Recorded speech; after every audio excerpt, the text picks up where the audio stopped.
Gospodarstwo, w którym pracujemy, zostało przejęte przez męża w 1996 roku od jego rodziców.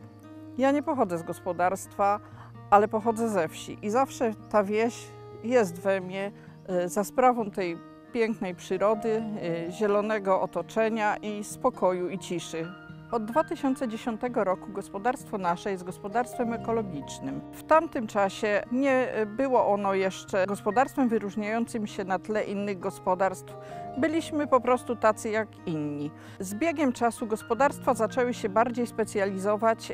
Większość gospodarstw w naszym regionie zaczęła specjalizować się w produkcji mleka.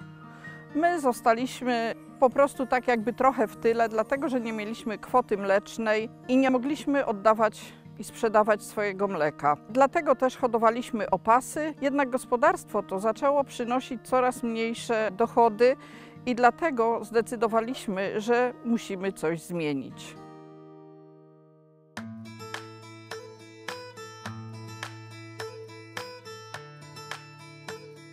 Kiedy hodowla bydła opasowego przestała się opłacać, postanowiliśmy zmienić profil produkcji.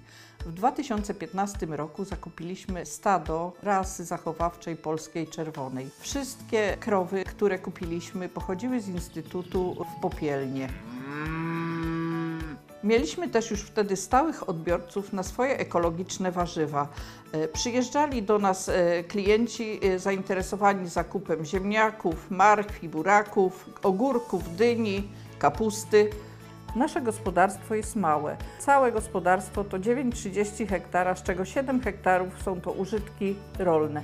Reszta stanowią lasy i zabudowania. Z racji tego, że gospodarstwo jest małe, nie przynosiło ono wielkich dochodów, które umożliwiłyby nam ciągłość gospodarstwa, musieliśmy podjąć kroki, żeby zminimalizować koszty produkcji. Wtedy zaczęły pojawiać się wiadomości o programie Restrukturyzacja Małych Gospodarstw z Programu Rozwoju Obszarów Wiejskich 2014-2020. Zrobiliśmy ogólne założenia, które bardzo dobrze wpisały się w program.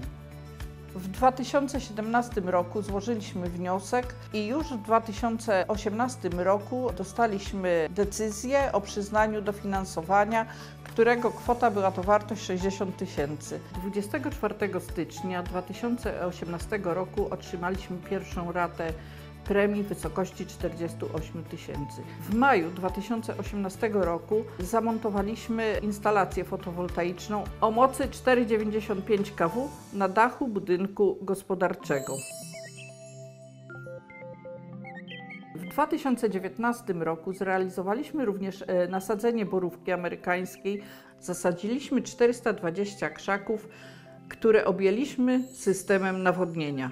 W roku 2019 budynek gospodarczy został poddany częściowej termomodernizacji, którą zakończyliśmy rok później. Budynek stał się w 2022 roku siedzibą Koła Gospodyń Wiejskich Biedrzyce Stara Wieś, a 2 lata później miejsce swoje znalazło tu Stowarzyszenie Nasz Dom Natura. Wspólnie tworzymy rękodzieło, gotujemy śpiewając, spotykamy się przy ognisku, planujemy wycieczki i zawsze promujemy naszą polską zdrową żywność.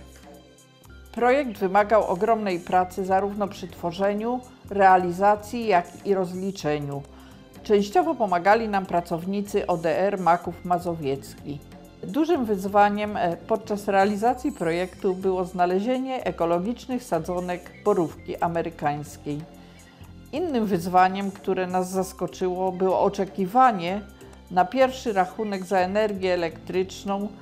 Rachunek zaskoczył nas pozytywnie, ponieważ było to tylko 50 zł za okres 6 miesięcy. Dzięki temu, że zminimalizowaliśmy koszty energii, mogliśmy pozwolić sobie na zamontowanie klimatyzacji i przechowywanie naszych zbiorów w klimatyzowanym pomieszczeniu do czasu przyjazdu klientów. Dzięki środkom z Programu Rozwoju Obszarów Wiejskich nasze życie stało się stabilniejsze i nie patrzymy już z obawą w przyszłość. Rośnie już następne pokolenie i jesteśmy przekonani, że wnuczka będzie kontynuowała nasze dzieło. Projekt dał nam ogromną satysfakcję. Dzięki Programowi Rozwoju Obszarów Wiejskich wykonaliśmy ogromny skok przyszłość. Nie wierzyliśmy w swoje możliwości, a jednak stało się to możliwe. Na pewno było warto, polecamy wszystkim.